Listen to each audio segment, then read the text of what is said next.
مجید خرات ها بله رو پوف میزنم بیرون از اینجا.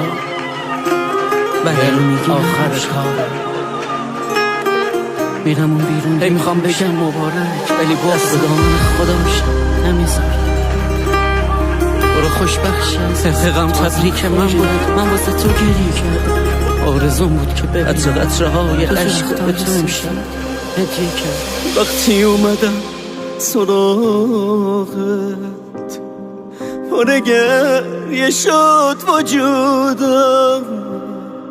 یه جوری نگاه میکردی انگار عاشقت نبودم. هی دعا کردم خدایا عشقمو یکم دو دل کن. داد زدم عشق قشنگه بگو نه دستاشو ول کن. بگو نه دستاشو ول کن. رو به روت وایساده بودم چرا چشماتو میبستی. یه دفعه دنیام سیاه شد وقتی که پیشش نشستی. دست تو گرفت و دیگه نفسم منم سر اومد.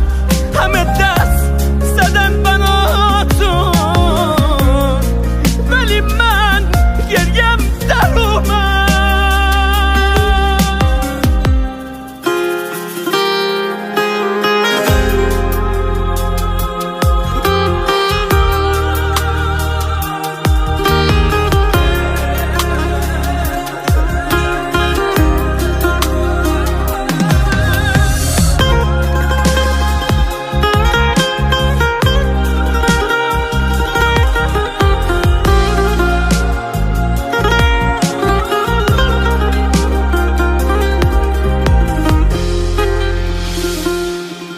نخواستم منو ببینی وقتی که اشکام میباره.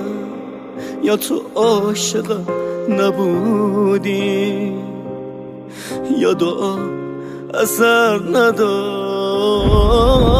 حالا دیگه مال اونی من ندارم سهمی است. اون بهت یه حلقه داده